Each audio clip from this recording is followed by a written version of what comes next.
Coping with quarantine. If you read my last article or watched the video, you will be informed of the various ways quarantine can and has affected our mental and physical well-being. This article highlights the ways we can cope with these negative consequences. Using psychological research, as always, I've comprised a list of things we can do in order to make our lives in quarantine a little more bearable. So here goes. Participate in communal activities. Don't worry, I'm not suggesting that you should go out and break social distancing rules. Many communal activities can be found online. Julian Johnson found that engaging participants in community and social groups improved their mental health and reduced feelings of loneliness. In this study, Johnson had participants take part in choir sessions. Again, I'm also not saying that you should take up singing either. This isn't for everyone. However, communal activities can allow us to socialise with others, something we are severely lacking at the moment. A study by Peter Pan and colleagues, I know, I was shocked too, found that lonely participants thought support groups were the most effective strategy in reducing loneliness. It is suggested that being able to talk with people in similar situations provides a cathartic release. Therefore, by taking part in communal activities, whether that be an online quiz, online help platforms, or a family FaceTime, we may be able to increase our socialisation without being physically social. This can in turn reduce loneliness and improve mental health. Keep up to date. The information provided to us during this time is always changing. Therefore, it is important to keep up to date with the government guidelines to keep ourselves and others safe. During the Ebola outbreak, it was found that those who did not have sufficient information often suffered from feelings of fear and anxiety. Although ensuring the public are adequately informed is mostly the responsibility of the government, we can also alleviate these feelings ourselves. In order to do this, I recommend only following the official UK government updates and briefings. Much of what we read on other platforms is not always reliable. Having said this, if you notice your mood dipping due to social media overexposure, don't forget to take a break. Follow a routine. Following a routine can allow us to maintain a sense of order and purpose in our lives. This is something many of us have had removed with the closure of schools, universities, and the workplace. You may have noticed your sleeping, exercising, and eating patterns have gone out the window. This is because our bodies are used to our usual routines. For example, melatonin is released at a certain time to make us feel sleepy at night. If you have been sleeping in more, this might alter this. A study published in the Lancet Psychiatry found that those who favour a routine had healthier sleep cycles, and this was associated with better mental health. But how can we incorporate routine into our lives? Well, this is how. Psychology Today suggests focusing on 3 different aspects of your life: personal, relationship, and career. We'll start with personal. It is suggested that to establish routine on a personal level, it is helpful to select one thing a day which focuses on you. Whether this be making a cuppa whilst watching your favourite episode of Corrie, or ordering a face mask for a mini spa day. Some of us, particularly parents, feel guilty for self-care. But remember, by looking after yourself, this makes you better equipped to look after others. We can draw similarities with the instruction to put your air mask on before helping your child when on a plane. Relationship. Try your best to maintain relationships, whether this be romantic, platonic, or familial. If you're social distancing with this person, set something aside each day to do with them. This could be your outdoor exercise, or maybe a spot of baking, if you can get the ingredients. Career. This doesn't have to be anything big. I'm not trying to make you the next Richard Branson, but Everything big starts with something small. I created this blog as a little stepping stone to get to where I want to be. So, if you do have a career in mind, or are lucky enough to be in one now, take this time to think about how you can reach your goals. Maybe subscribe to that informative newsletter, create a LinkedIn profile, or read a book about something which interests you in the field. The thing to focus on is to try and incorporate one, if not all of these things, into your daily routine to try and instill a bit of organisation. If it helps, set aside some time the night before to try and plan the structure of your day. With all of the bad things that the pandemic has brought, let's see if we can get something good out of it too. Stay virtually connected with others.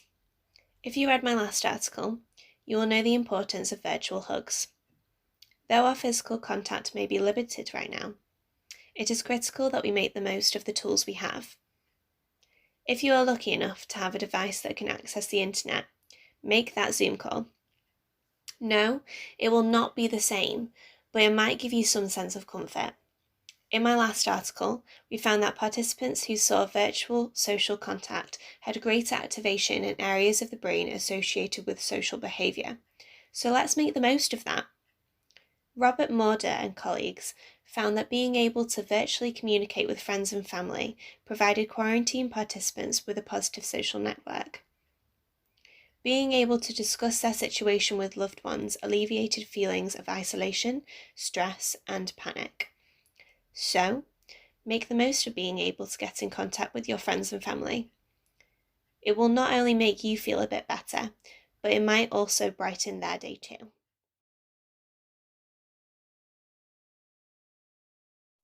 Exercise. Some of us hate the mention of this word, but some of us love it, a bit like Marmite. But if you haven't given it a chance yet, then now might be the time. I'm sure many of you are aware of the new regulations that were put into place in the UK on the 13th of May. Thanks to the vast majority of us staying home, the government has said that we can now have unlimited exercise. Monika Guszkowska found that different forms of aerobic exercise reduced participants' anxiety and depression. But why is this? Cue the biology again. It's due to the increased blood circulation to our brain, specifically to a part of the brain called the hypothalamic pituitary adrenal HPA axis.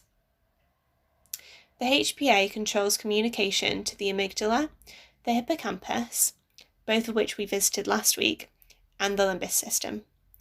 The limbic system is comprised of a few areas of the brain. These are responsible for stress response, mood, and motivation, respectively. Increased blood circulation to the HPA may have the effect of improved mood as a result. Other explanations of the positive impact of exercise have been associated with distraction and self-efficacy. As little as 30 minutes of brisk walking 3 days a week has been associated with positive mental health benefits. So, get outside. Reducing rumination. Rumination can be thought of as when we overthink things. For example, when we keep going over an event in our head in terms of what we could have done or said differently. I am particularly bad for doing this. This can be most evident during uncertain times like these. However, rumination is bad for us as it can often lead to a negative or anxious mood. If you do suffer with anxiety, you should of course speak to a healthcare professional. However, for those of you who would just like a few tips for dealing with rumination, keep listening. Step 1. Try and apply the healthy routines discussed above. Step 2. Distract yourself by doing something engaging or active. Step 3. Acknowledge how you are feeling and accept the present. Acceptance and Commitment Therapy, ACT, focuses on this. Through accepting the now and committing to do the things we can do in the circumstances. Step 4. Try to train yourself to think of alternative ways of viewing the situation. Someone might not be ignoring you, but are just a little bit busy. The latter is the most difficult. However, it can be done. Cognitive behavioural therapy, CBT, is something which combats this. CBT was developed to change the way you think in order to change the way you feel. This is often referred to as reframing.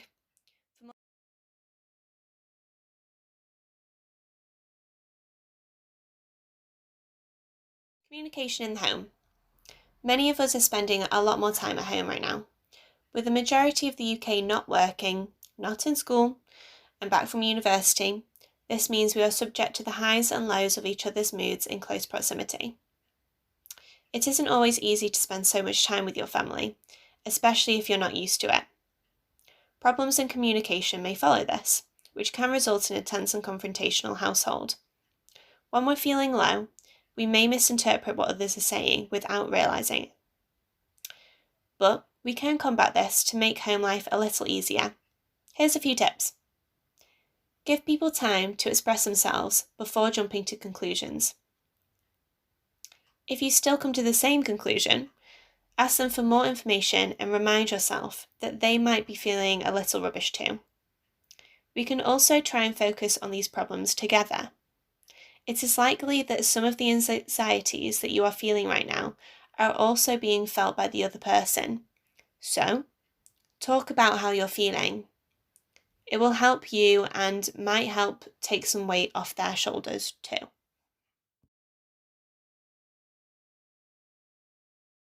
Seek help.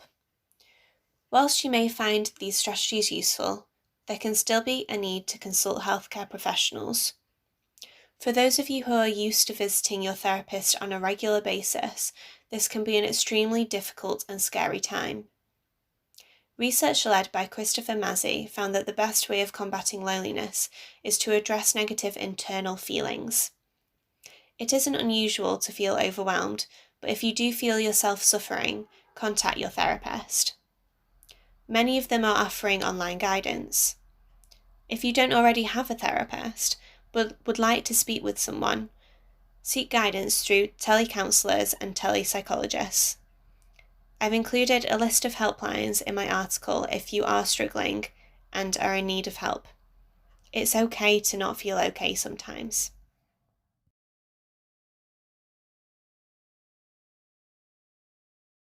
Overall, whilst my last article highlighted the dramatic mental and physical impacts of quarantine, there are ways we can alleviate these. I hope this article has given you some ideas on how to combat any negative emotions. Many of us acknowledge our physical safety, but we mustn't forget our mental well-being too. Thank you for reading. Remember to subscribe on the homepage, and happy learning.